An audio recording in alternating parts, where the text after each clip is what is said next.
Welcome to the Unfazed. I sound like a YouTuber. Welcome to the Unfazed Podcast. This is episode 11. Welcome to episode 11 of the Unfazed Podcast. Today, I got my friend, my brother, my guy, basketball player, Salisbury commit. Yes, sir. Number 23. For now. My friend Timi. What's up, bro? Appreciate you, bro. Welcome to the Unfazed Podcast, man. Thanks, bro. Thanks for having me. For sure. Welcome to how are you, bro? Welcome. I'm good. I mean, it's my first podcast. It is my first podcast. I mean, I always talk though, so I feel like I'm good. I gotta keep it in one piece. It's all good, bro. This is for you, bro. Right. This is in your interview. This is gonna be a little bit different. This is my first time doing kind of like not a mukbang, but like a mukbang, but not a mukbang. You know, we got the Domino's right here. I'm gonna flip and show it to y'all. We got the small pizza. I already had a slice, but yeah, I already ate a little bit. I got hungry. Yeah, y'all get the memo. Y'all get the point. So, first off, bro, I want to talk about just NBA players what's going on right now. And you're a Warriors fan. Oh my god. I'm a LeBron fan. I didn't want to talk about this because we got blown out by 30 yesterday. Dang. We played really bad. Certain players played worse than other players, but we don't have to talk about it right now. I don't know. Hopefully we win. Today's Saturday. Game 7's tomorrow. So if we go to school together, you'll see my mood on Tuesday because I won't be in school on Monday. Okay, man. We gonna see, man. Yeah. We gonna see. It just makes me so upset. Yeah, I'm looking rooting for both teams. I have faith though. Yeah, like the Warriors. I love watching Steph play. Believe me too, man. Love Steph, Clay, Jordan. I like watching them when they're doing the right thing. Yeah, that's true. When they're not, it kind of stresses me out. Yeah, a lot. But I mean, I feel like that's what any sports team. But then also watching from like an outside standpoint, the Kings haven't made the playoffs in like 17 years. Since I was born, really. I was 1 year old when they last made the playoffs. It's like I was like 03, 02? 06. I'm not that old. 06. Oh, I'm tripping. It's been 17. Yo, it's been dang. Yeah, bro.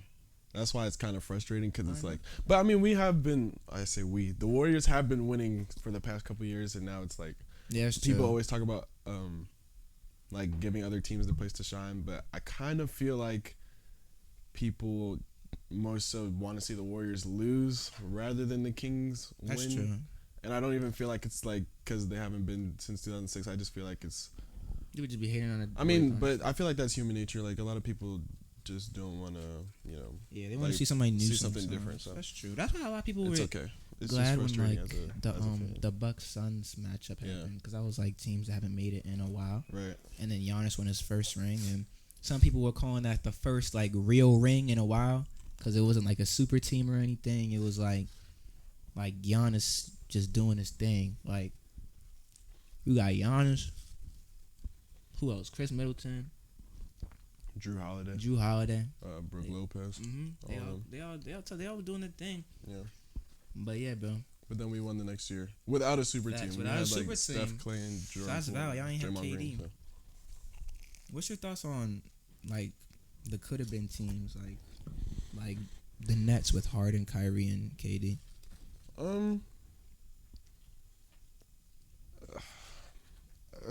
I more so think about like could have been like players. Mm-hmm. But at the same time, I feel like if you watch Harden, Kyrie, and KD, like they all are insane, like on their own.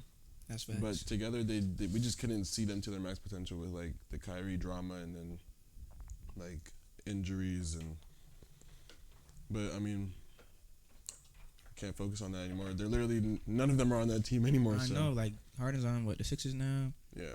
But I feel like that led me to like not expect much from these like huge teams. Like even when KD went to the Suns, he got injured like the first week during warm-ups. But I mean now he's good, so I just kind of like. I guess I just like keep my head on a swivel with that because you never know what's gonna happen, so you can't expect too much. But at the same time, you don't want to like doubt them because I mean it's Devin Booker, Chris Paul, Kevin Durant. So. That's true. But yeah. Very true. Very true. Another thing I want to talk about, bro, is first we gotta talk about you, bro. Committing to Salisbury, you had offers from over like 5, 6, 7, 8 colleges. I think it was 9. 9 offers, bro. 9 or 10, but I don't remember. What made Salisbury stand out? Salisbury. I love Salisbury, man. What made that stand out? What made you want to make that decision out of all the other ones? I mean, well, obviously, there's a lot of things that go into play with it. I think Salisbury was my final offer. Mm-hmm. And when I got it, I was kind of like, okay, this is the school I want. How do we go from here? Right. But I feel like a lot of and this is no shade, like I loved all the coaches that recruited me, all the coaches that offered me, but a lot of the schools, for me personally, had like, if they had basketball, they didn't have academics. If they had academics, they didn't have basketball. If they didn't have basketball, if they had basketball, there was no like social aspect to it. Like my first offer was from a certain school, and like I think it was kind of. Go ahead and say it. Like first you don't have to I speak forgot on what it. it was. It was St. Andrews, Mm-hmm.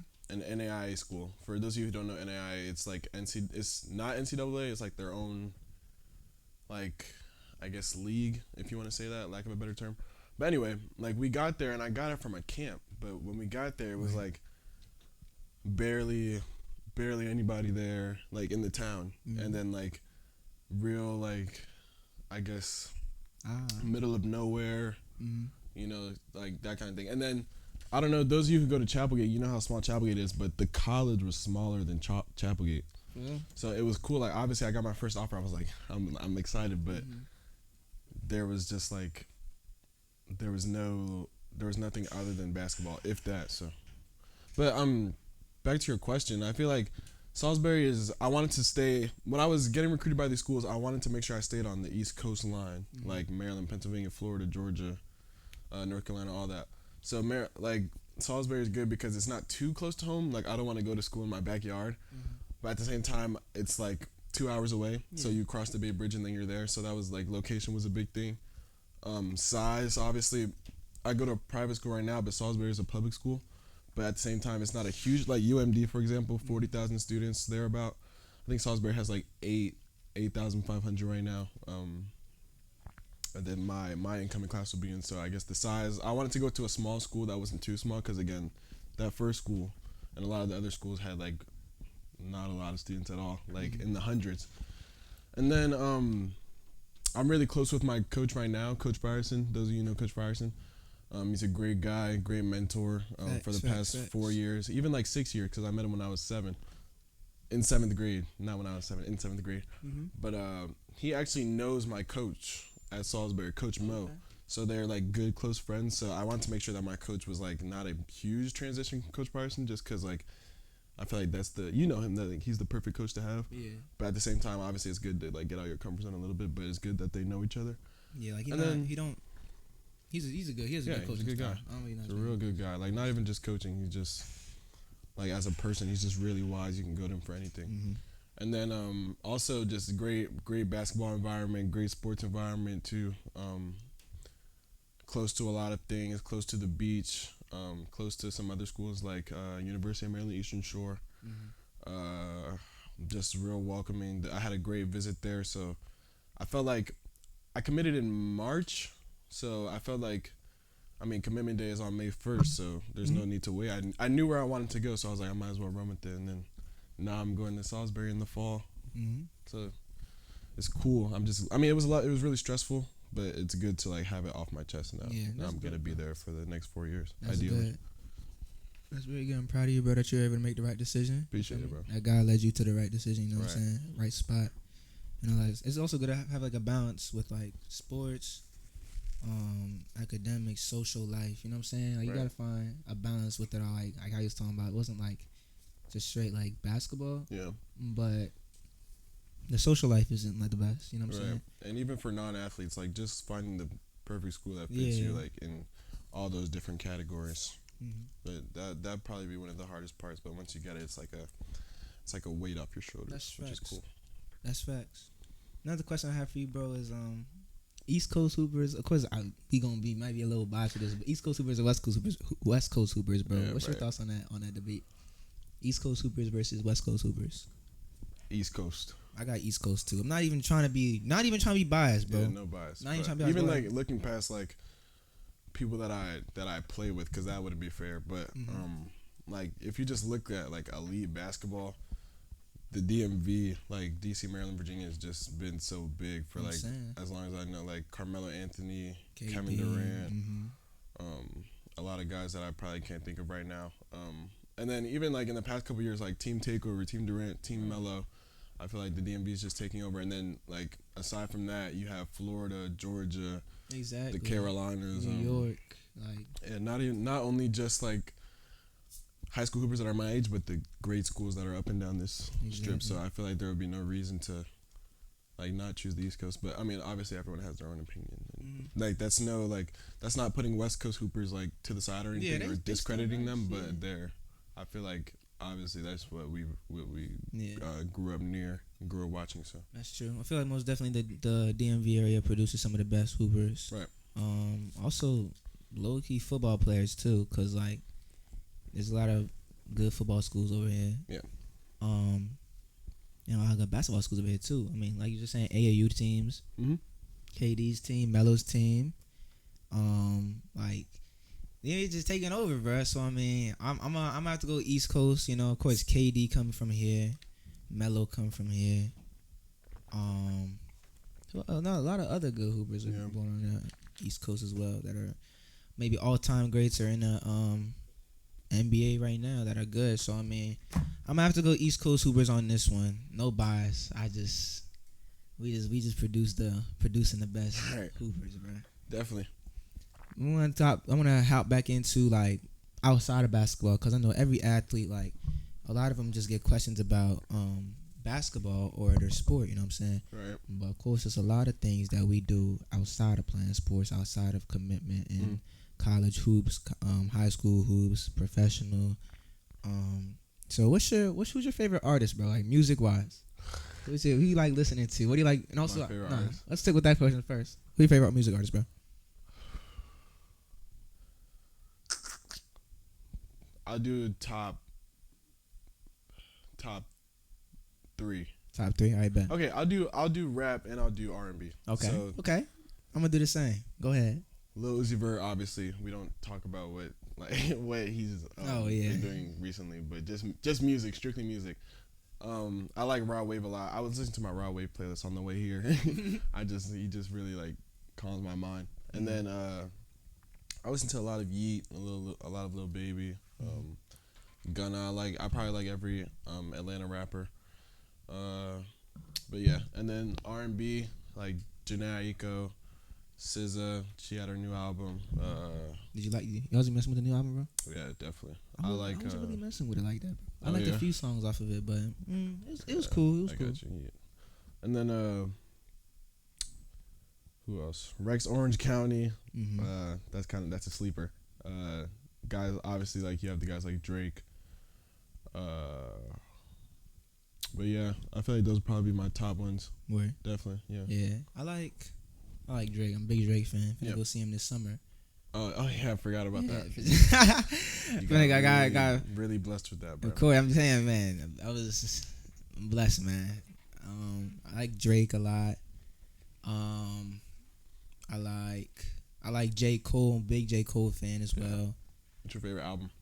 For Your Eyes Only. That's my favorite album. What's your favorite J. Cole album? My favorite J. Cole album? I like For Your Eyes Only. I like I'm not like the hugest, like I love J. Cole, but he's not one of the rappers that I named. So I think just his whole like I don't know what you call it. Just all of his albums really. Like discography. 2014 Forest Hill Drive. I really like the Off Season, even though that's kind of recent. I really, really like. I feel like the Off Season was just the perfect album. The album was heat. Yeah. I like For that. Your Eyes Only. What was the one with like Power Trippin'? Born Sinner. Yeah, definitely. I like that album. I love Cole's discography. Like all of his albums, I just love his work. Like J. Cole, and it's like he's always like storytelling with their music. It's unmatchable, bro. Yeah. It's crazy. J. Cole. I like Kanye too. I love Kanye.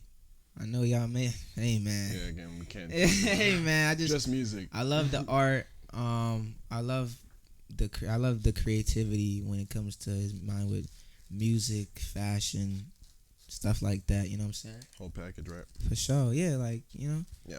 And I like Tyler the Creator too. I mess with his work. I mess with his creativity. That's definitely an acquired taste. Yeah, like that I haven't been able to acquire yet. You got that, man. You gotta tap in like Tyler. I feel like Tyler the Creator is one of the artists that I just like, just his main songs, which might not. I know there's some.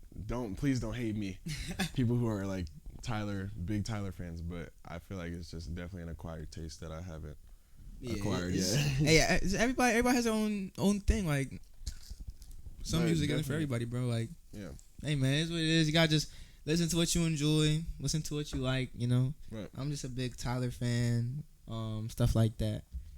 R&B, I love Erykah Badu. Yeah. I love Lauryn Hill. And Summer Walker. That's my top 3. I don't got a top 5, but I have a top. These are my 3 favorites. Like, I like Summer Walker. I have a playlist that like caters to most like music genres, like obviously rap, R&B, pop, kind of like the alt stuff, gospel. You definitely have to have gospel. I got my gospel playlist too. I got my gospel, got my rap music. I break up my playlist with like artists sometimes though. Like I have a Kanye playlist, Drake playlist, Cole playlist, Pop Smoke playlist, Kendrick Lamar playlist. I need to make me a Future one because I've been bumping his music a lot lately. Even his old stuff too, like the stuff from the I Never Liked You album, like the tracks that came off of that, like Wait For You, Puffin' on Zooties, Holy Ghost, all of that, like me. Like at first I didn't like that album. Like I listened to it and I was like, yo, this album is like that album is trash. insane. But I re-listened to it like a month later, and I was like, yo, that album is insane. Yeah, I was like, this album's fire. It was a part of carrying. Like I'm a big I love to have fun. So when summers cater to like music, like everyone talks about summer 2016 and the great music year that was. So that was I just love like I feel like that album really catered to like the spring/summer time of last year, 2022, which was good because it's never good to not have some good music in your rotation. You know what I mean? Wait For You. Yeah. Oh, definitely. You know what I'm saying? Song of the summer for that one. Like, yeah, bro. I mess with that album. Future. Keep doing it. Like, man, this is old. Like, he got a lot of like, man. I'm gonna make it. Right after this podcast is over, I'll make myself a future playlist, bro. I'll recommend some songs. I'll send them to you. If you could only wear one brand for the rest of your life, but it's like, you know, one brand, Nike, Jordan, whatever. What would you wear? Nike. Definitely Nike. I don't like wearing designer, and obviously, like, I'm not some rich guy. Like, I'm a high school teenager, but a lot of guys try to like, I guess, impress people. Or some people try to say what like I'm saying right now with the not liking it just to be like different. But I genuinely don't. It's just not really. I don't know. It's just not really my speed. Like I really like Nike. Obviously, I play basketball, which has a big part in it. But if I could wear Nike, like I have on some Nike Tech pants right now, I love everything about Nike. It's I mess with Nike. To be honest, I'm really the same. I'm the same way. I'll sound the same way. Like when it comes to, like when I remember when I was in like middle school, like the 2017, 2018, like when like Supreme was like the most popular. Like it was popular. Like Supreme, like if you had the hoodie or the shirt, you was flexing. Like it was crazy. You know what I'm saying? Fake or not, like it doesn't matter if it's fake. Yeah, so I'm saying it didn't matter if it was fake or not. Like if you had the Supreme, like it was cool. I mean, like when I was in like. It was like middle school. Like I was like 12, bro. Like 12, 13. And I was like into that. Of course I had the money at like 12, 13, you know what I'm saying? And I'm glad my parents never really like got me that either cuz I would have grown out of it real quick, you know what I mean? Spending clothes be an investment, bro. Like clothes and shoes be an investment. You just have to get different pieces like over time. That's what I'm saying. Like you really got to get different pieces over time. Yeah, splurging can be kind of hard when it comes to clothes. I'm saying because especially when you like if you done growing, if you just straight, I mean like go ahead, you know what I'm saying? Yeah. But when you still growing, it's like you got to kind of watch things, you know what I'm saying? But yeah, I'm not really a fan of like a lot of materialistic stuff either. Can we get a logo back up on the screen? Appreciate that, man. Appreciate that. Shout out to Dude. Shout out to my brother, Dude, helping me out with the audio stuff and all that. Cool. But yeah, bro, like I'm not really a big fan of materialistic things. Yeah. I feel like everyone had the phase with like, you know, the Louis. I mean, I remember when I was in 6th grade, I had like a Supreme wallpaper, and it was like one of those celebrity ones. I think it was like Marilyn Monroe. If you search up Marilyn Monroe Supreme, you'll see what I'm talking about. It's like blue and red, and it like, let me see if I can find it right now. It had like the Supreme all over it, and then I felt like I was the coolest guy ever when it was just a stupid Supreme wallpaper. But everyone, it was this exact picture. Oh, okay. I don't know if you guys can see it, but a lot of like you'll see like the Simpson. Oh yeah, I see. I would always see the when I was Supreme like, Simpson one. Yeah, when I was like 11, I was like, bro, this is so hard, and that's just so lame to me. Like if I were to see that at someone my age, I'm like, oh, yeah, it kind of be like cringe a little bit. Like yeah. now, my wallpaper is just myself. But mine is the same. It's a. Yeah, bro. And some people find that conceited, but I feel like if it's my phone, I mean, I can like you see it like the that's basketball pictures. Like I don't know. That's all good. You can like what you want. Yeah, though. honestly, it's just I just wear what I like, what I'm comfortable in. You know what I'm saying? Yeah, man. If I could wear one brand for the rest of my life, I'm either going Nike or Jordan for sure. Yeah, but because think about it, like Jordan came through Nike. Yeah, Jordan did come through Nike. So you technically can wear Jordan and still be wearing Nike, and then you have like the like jackets, shirts, windbreakers. Yeah. Like I said, the sweatpants, the Nike Techs, all that. It's just a great all around brand. Someone was definitely finna go with Nike for sure. Yeah, Nike all around. Next question I have for you, bro. All good, Domino. I'm the same way. I've just been chilling. Like I'm not trying to get my food get cold, but like, you feel me? I'm messing up my pizza. You good, bro? Bro, the way they like cut it, I have to like pull that jump. Like I was struggling. I didn't want to make it obvious. Nah, it's cool. But like favorite food. We're eating pizza right now. Favorite food. Pizza. Well, no. I think I like. I mean, pizza's like my go-to, but that's really basic. I like pizza a lot. Like if I could eat pizza every day, I would. But I feel like my favorite food is like hibachi or just Asian food in general. Like I really, really like Asian food. Like we just went to Malaysia. I don't know if we're gonna talk about that, but we just came back from Malaysia and I had Asian food for like a week straight. And after a while, I was like, okay, like I just need like a burger or something. But obviously, just appreciating like the different cultures. But I think just Asian food in general. But to be specific, Japanese hibachi when they cook in front of you. I know. I love the experience. Yeah, I love the experience. Let's talk about that, bro. Trip to Malaysia. How was that? With FCA and this experience. That's like across the world, bro. It's an experience. What was it like? It was definitely an experience. So I first of all, the flight altogether was close to 30 hours, right? So I was exhausted. It was straight through. Y'all made it stop. No. So you go from Dulles to Qatar, where they had the World Cup in Dubai, and then you close to Dubai, or like United. You go to Malaysia from there, but the first flight would be like 13 hours, 3-hour layover, and then 8 hours to Malaysia, and then the same thing back.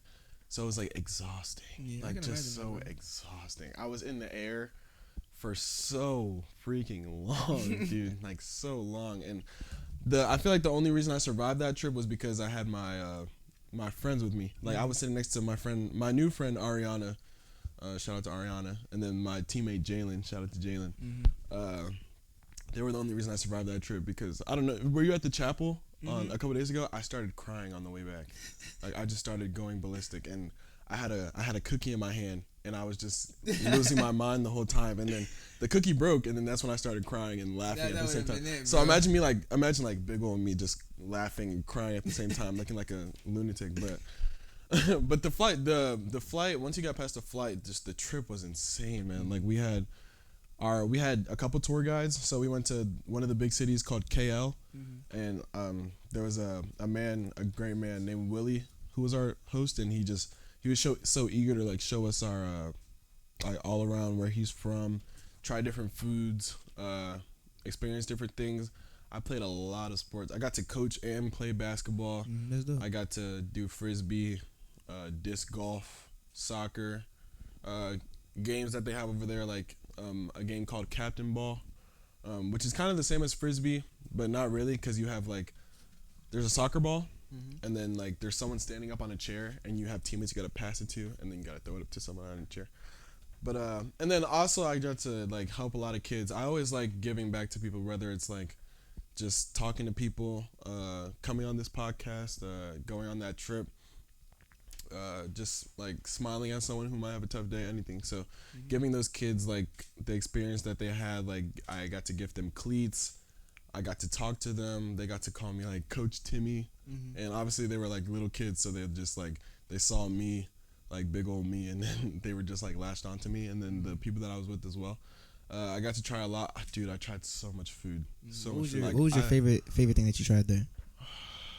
They had this thing called banana leaf, which is basically what it sounds like. Like it was a big old banana leaf, and then it had like rice, calamari, curry, like different types of meats, chicken, all that. That would probably be my favorite. And then they had this thing called chasu, which was just rice and pork, which again is like what it sounds like. But we ate a lot. Like they had breakfast, then they had like lunch, dinner, then they had supper, and supper would be like 11 p.m. to like 1 a.m. You would just go out, eat, talk, chop it up, and then it was also the month of Ramadan when we went. Yeah. You know, the month of Ramadan. So fasting. obviously when the sun goes down, that's when they can eat. Yeah. So you could eat out everywhere because it was cheap. So a lot of people would just be out where we were for supper.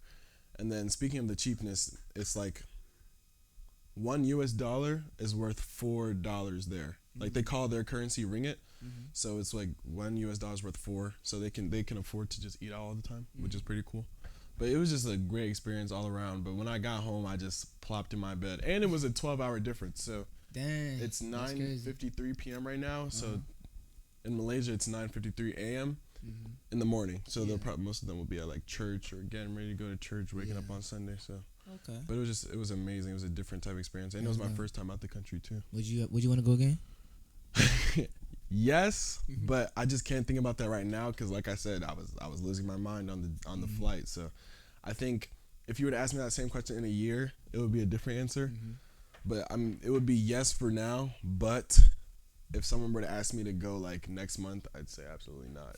Not because the experience per se, but it was just so like the flight was so long, bro. And then after the flight, you have to go through like U.S. customs and Malaysia customs, which is basically just like they ask you why you're there. And all that stuff, and then the lines were so long, and like babies crying. A kid threw up in the line. I'm like, nah. I just need to go to my bed. That's too much. And also, during the trip, like, I'm 6'7", right? And the average height for someone who's a Malaysian was like 5'4"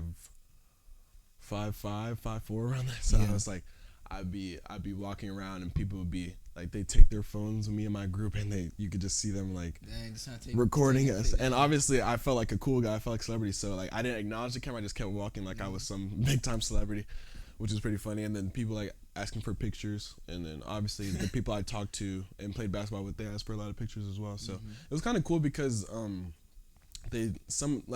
lot of them didn't want pictures just for like my height, but they like met me and thought I was cool and had a conversation, and then they wanted a picture, which isn't a problem. Like obviously people can ask for pictures whenever, but when people get to like know you and then ask for a picture, I'm talking like I'm some celebrity. I'm not a celebrity at all. It just feels more genuine. It was a different experience that makes there. Sense. So that's understandable for sure. Yeah, definitely. Yeah.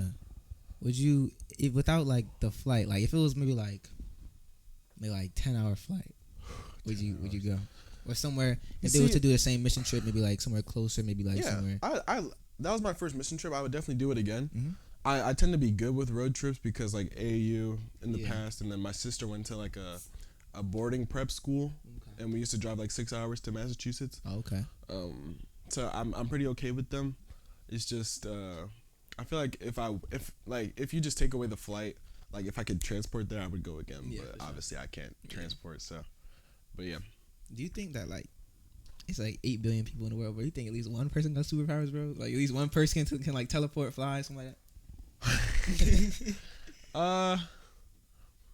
Somebody, somewhere. That's what I'm saying. At least somebody. Sure I would hope so, bro. I'm sure it's nobody that I know, but somebody somewhere. I'm sure. You never know with the world these days. So. That's true. Another question I have for you is, bro.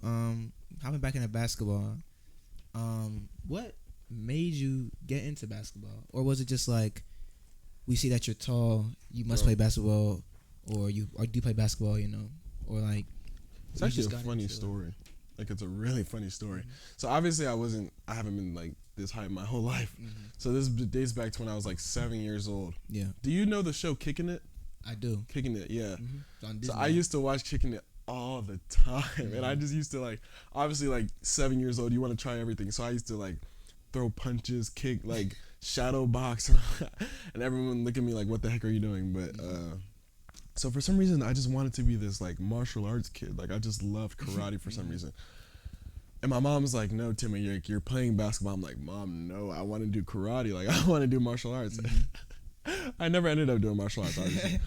And she was like, you're playing basketball. I was like, Mom, no. But then I went to, I don't know if you've heard of it, I-9 Sports. Yeah, I've done that before. Yeah, with that's football. where a lot of kids start out with their like sports, like soccer, basketball, football. So I went to I-9, and then obviously it was my first time playing, so they taught me how to dribble, the basics of shooting. I got to play a little bit, and then that was actually when I was 7. But when I started, it was like the next week I turned 8, so we'll just say 8. So when I was 8, they started. I started doing I-9, the camps. I learned the basics, and then 4th grade I started playing actual like organized recreation. That's when I started growing. Obviously, like I said, I wasn't this high forever, but I was taller than most kids like my whole life. Yeah. And then we went on from rec to 5th grade. I played rec still, but then that's when like a coach walked in the gym, saw me, and he wanted me to try AAU, and I was 10 at this point, so that would have been like the next year I would have been in middle school. So I went to AAU, and then obviously I played AAU up until I was a junior, and I played high school basketball too, which was high school basketball was filled with a lot of different things, as you saw, a lot of accomplishments, a lot of highlights, lowlights. So that's very true. Yeah, I turned 18 in July, so I guess you could say like 10 years now I've been playing basketball. Yeah. So, and I guess it paid off because I'm doing something with it. Yeah, that's what I'm saying. You committed Salisbury. How I say it? Salisbury. Salisbury. Yeah, Salisbury committed, bro. Yeah. You going far. Yeah, definitely. You doing your thing. Obviously, I'm doing something right. So you are, it's bro. cool. You most definitely are. Thank you. What are your goals? Of course, you've seen like you accomplished your goals with basketball, going to play at a college level. But do you have any other goals past the college level with basketball? That's a good question. With basketball, I don't know. Being honest, I don't want to act like I have like all the dreams in the world, because for me, this whole college process, like we talked about earlier, was just so stressful. Yeah. So I guess I'm someone who doesn't like to look too far in the past. Like, obviously, I have a general idea, but I feel like I just want to go to college, focus on college basketball. And then once I, like I told you earlier, like, don't worry about college right now because you're in the 10th grade. But obviously, as you get to, like, 11th, 12th grade, then you can start worrying about college. So I feel like as I get older and, like, once I start college, I feel like it's more so going to be trying to get used to what I'm doing, because I don't want to try and get used to a new environment while looking like 4 or 5 years in the future. Yeah, you got to just take it step by step. So I feel like once I become like sophomore, junior, senior, then I can start obviously looking at my future, because obviously I want a good future. But I tend not to like to like bombard myself or stress myself too much. So I think that would be my truthful answer. Like not even trying to sugarcoat. That's really good, because it's good. Some advice I don't know where I got it from. But somebody told me, like, don't look at the whole staircase. Just focus on the step you're on and the step in front of you. Exactly. So, focus on what's in the now, and then the stuff that's a year from now, 2 years from now, 5, 10, it'll all come. But you gotta just like never be so in your head that you can't even enjoy where you are. You know what I'm saying? And that also taps into mental health. That's something I wanted to talk about. I'm glad I reminded myself about that. Because I didn't have that. I don't think I had that written down. Yeah. Mental health and being an athlete, bro. That's something that does not get talked about enough. Yeah, it's insane. So, what's your thoughts and like your opinions or advice on mental health and being an athlete? Yeah. So I feel like everyone battles with mental health in their own way. Like I discovered that for myself when I was around 14 years old. But I think specifically for mental health and being an athlete, just remember that your sport doesn't define you. That's true. Like when I play basketball now, and I know I'm like okay at basketball. I mean, I don't know what you guys think, but I obviously I think don't want to toot my own I would horn. say you're pretty good, bro. I You doing your appreciate it. thing. And then, but I feel like just I just drew a blank. Oh yeah, I feel like don't like let your sport define you. Like I can go out and have like say 25 points and then I feel like I'm on top of the world. Mm-hmm. The next game I could have like 5 points and then foul out and I'm like, dude, is this even for me? Yeah. But obviously like we've been talking about, it obviously is for me because God called me to do it and now I'm doing something with it. So I feel like you're gonna have good games and bad games, like trying to sound as least cliche as possible. Like even the greatest of people had off games. Mm-hmm. So I feel like just remembering that your sport doesn't define you and that you have like an audience of one, as I say, which would be God. Yep. And always remembering that there's room to bounce back. Like I had plenty of bad games along with plenty of good games. It just comes with the sport. Like that's true. There's no like you can always bounce back in sports. Like I don't know if you saw like the Giannis interview. Like there's no the one where he was like the interview. The reporter was like, "Do you think the season was a failure?" Like there's no failure in sports, like he said. Like he it's had just, a great response to that. Like it's either winning or learning, as they like to say. So That's I feel very like true. just remembering that and then staying. Don't let your sport like. I don't know how to say it. Like don't let your sport like just take over your whole mind and life. That's your only focus. Like remember to just cleanse sometimes and take a rest day here and there. Like I know a lot of people like to say no days off, but like have a balance, you can't bro. just like burn yourself out. Remember not to burn yourself out because that's gonna be exhausting, dude. And you like even with athletics, like you have school, social life. Like there's just so many things going on in your life that you can't just be like, oh, I have this game tomorrow. Like obviously, like that's really good to think about. Like I think about my games and highlights and lowlights all the time, but just remembering that there's life outside of basketball and things that you have to handle outside of your athletics because it's never good to be burnt out. You have so many things on your plate already. That's true. Like it's good to have a balance. Yeah, it's very good to have a balance. That's why I was also just talking about colleges and how like you gotta balance things out academically, athletically, social life, things like that. You gotta just balance it out, bro. Yeah. And I'm glad that you making the right decisions for yourself. Got a good mindset. Appreciate it. What was your favorite part of senior season? Senior season or senior like senior season, senior basketball season. I think just the group of guys I was around. Like we had a team of 14 players this year, which isn't that ideal for a basketball team, but everyone had their role. Like there were some guys who played 32 minutes and some guys who played maybe 2 minutes at the end, but everyone like stayed positive for the most part and everyone just knew what they were doing. Like if you were on the bench, you were cheering for your teammates. If you were in the game, you were going as hard as you could for those teammates and for those fans. So I think just the group of guys I was around, like we always know where each other are, always know where each other are gonna be, always know like what's up with each other. We text in our group chats like to this day. Like it's not like the season ended and we just like ended all contact with each other, but the group of guys I was around like a great group of guys every single day, like in practice and in school. And then also we did some like historic great things, like the first B conference team to win 20 championships. We went on an 11-game win streak. We made it to the championship and we unfortunately lost to a really good St. Mary's team, but we made it there. We got to experience like playing on UMBC's court together. So that's a great way to still end the year, regardless of a win or a loss. Like you said, it's winning or learning. Yeah. So I think just like in general, just being with them every day and then everything we were able to accomplish as a team and still remain friends, not like we were competing against each other. Definitely. That's true. That's really good. That's really good to me. Would you say senior year was the best basketball year of your high school career? Or your favorite year? Yes. But I loved all my teams. I loved like freshman year, the guys like Jordan Prelo, Kendall Mitchell, Sehu, Zach, all those guys like that I came under, and then sophomore year, some of the same guys. Junior season, that's when I really started to like have a big role. I just love all those guys, but I feel like seniors, there was something really, really special about the my senior year group, but like that's not like taking away from any of the other 3 years, but definitely I love my guys this year. For sure. Yeah. That's valid. That's really valid. That's really what makes. That's bigger than basketball. Right. That's bigger than basketball. Like how we were talking about balancing social life. Yeah. And how your social life is all balanced. Yeah. How it's all balanced. And that's really good. We could have fun on the court together while still like going to Sky Zone. Yeah, that's what I'm saying. Going out to eat and like the dinner stuff. You saw the dinner stop's always fun, bro. Dinner stop's always they're really fun. So it's good that we like. I feel like that off court chemistry just transfers onto the court. Like we always know what each other are doing, and then that just like I could go out and play with a group of guys and not know what I'm doing, not know anything about them. But I feel like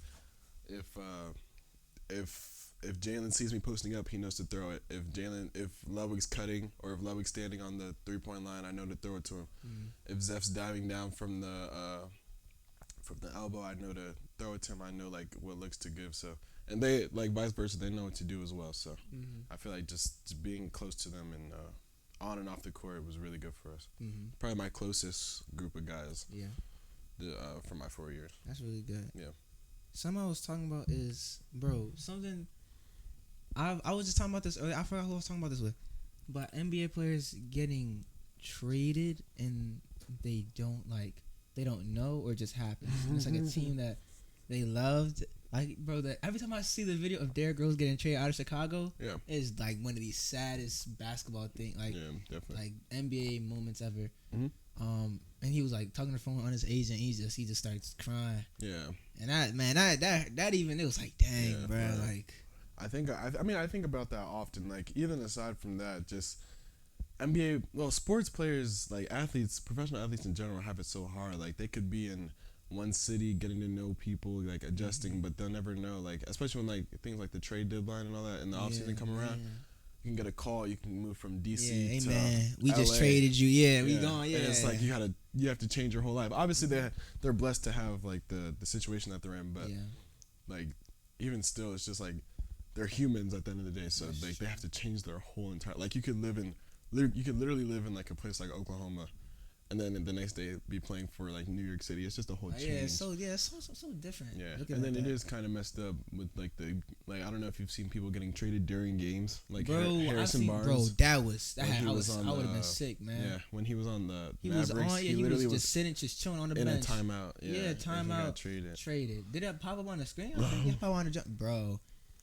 I wouldn't know how to feel, bro. That's crazy. Like, imagine playing for Chapelgate, and then if high school like somehow had trades. That would be crazy. You gotta move out. Like, you're just chilling. They just a lot. And you get that green slip, and you're like, oh, you ain't do nothing wrong. We just traded you. Yeah, that'd be crazy. Like, I know they have it tough, but it's good that they're in the situation that they are. But like I said, they're human. So. That's true.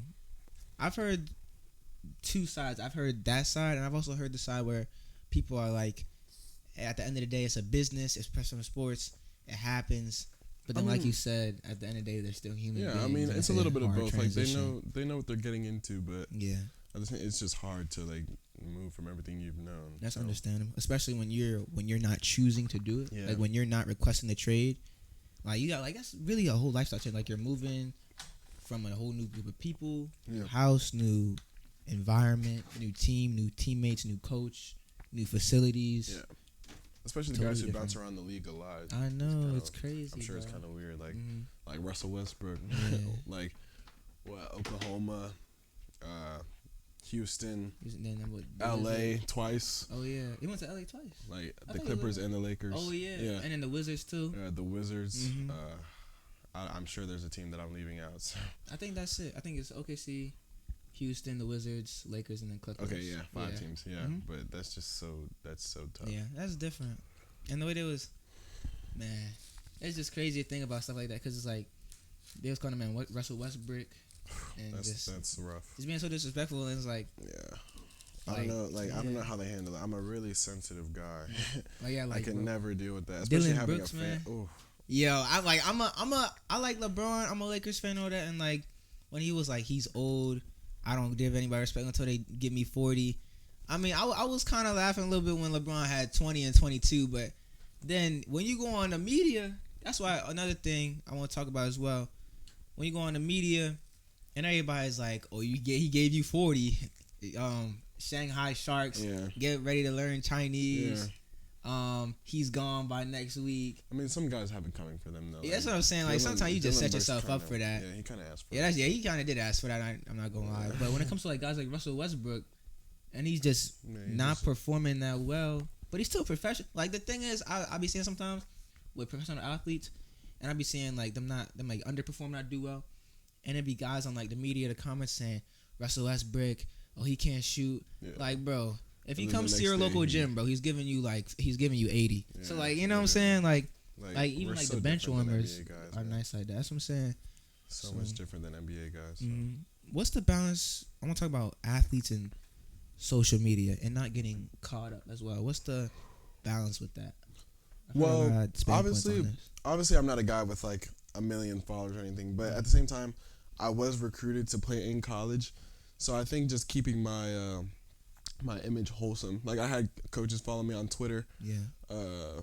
Which like pro tip, that's a good way to get recruited is Twitter, but that's like a different topic. But I had coaches follow me on Twitter, Instagram, and obviously if I'm just doing things that aren't acceptable, it's not a good look. So, I mean, you've seen my Instagram, just like outfit pictures, a lot of basketball, like mental health quotes, like life things that I'm doing. So, like not going on there like cussing up a storm, throwing up the middle finger in every picture, posting things that I shouldn't be, doing things that I shouldn't be, just keeping your image clean. And then along with that, just you don't want to keep your image clean and then like off the media doing a whole nother thing, because it all comes back to bite you. Like you're gonna be like with professionals and different coaches eventually, so they're gonna see that side of you. So they're gonna see how it really is off the court, outside of the social media. The image that you're portraying as a human, you just want to keep that like genuine at all times, because people are gonna see your true colors eventually. True. Yeah. Like social media, you just have fun with it, you know. Yeah.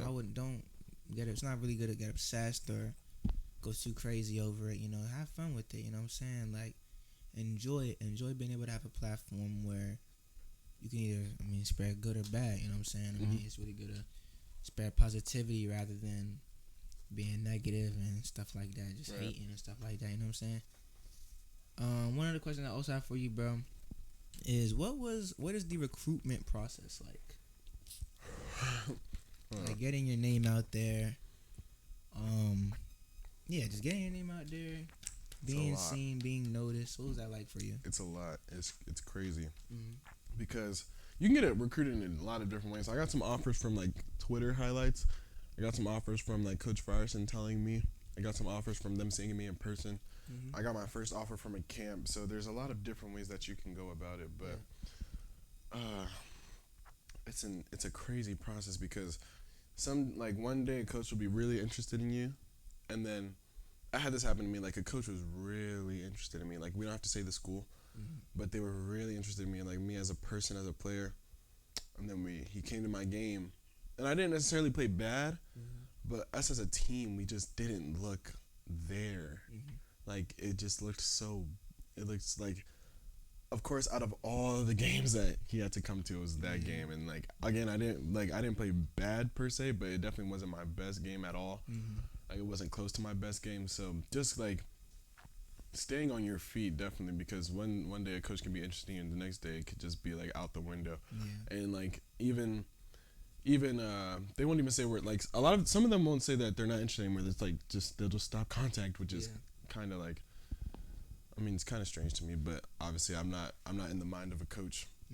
But recruitment is really what you make it. Like you could turn down every coach, or you could like listen to what every coach has to say. Like I listen to the Salisbury coach like more than anybody. But even the schools with like 300, 500 people, I still listen to what they have to say, because you never want to like. You never want to just shut everything down. You want to feel. Definitely. Be open minded.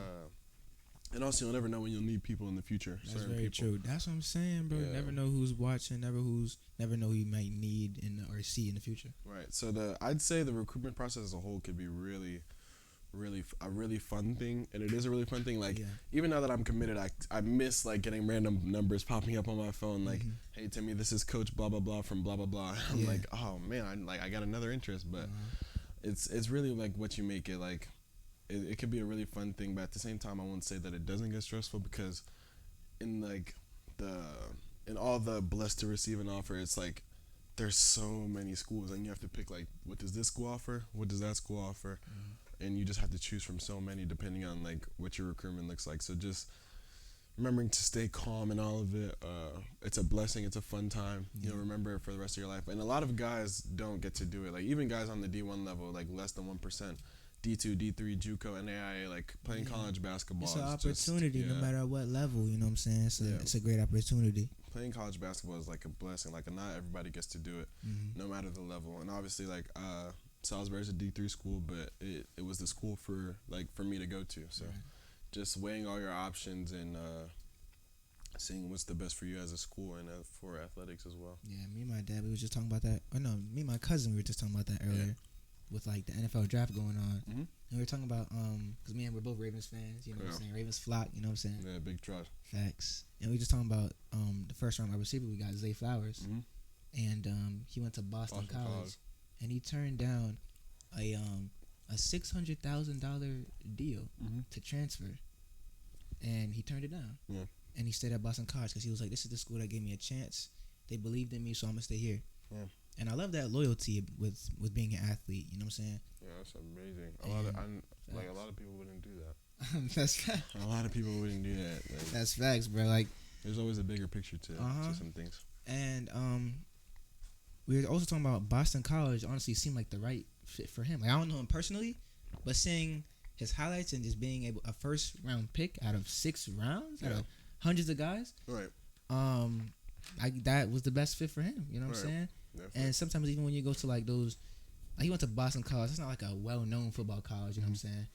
But people, maybe guys that like go to Alabama or like LSU, Clemson. LSU, Clemson, like the big schools. Yeah.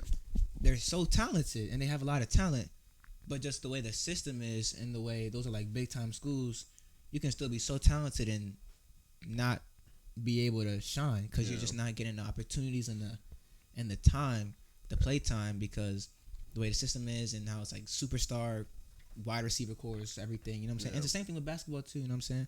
So not only not being able to shine, but just not being happy. Yes, I'm saying not being happy. There. Exactly. Like there were some schools where I knew I just was not gonna like. Like I just wasn't gonna enjoy it. That's what I'm saying. That's what's really all about. At the end of the day, you really gotta figure out what's best for you. You know what I'm saying? And I'll put it like this: I got my first offer in August of 2022, going to senior year.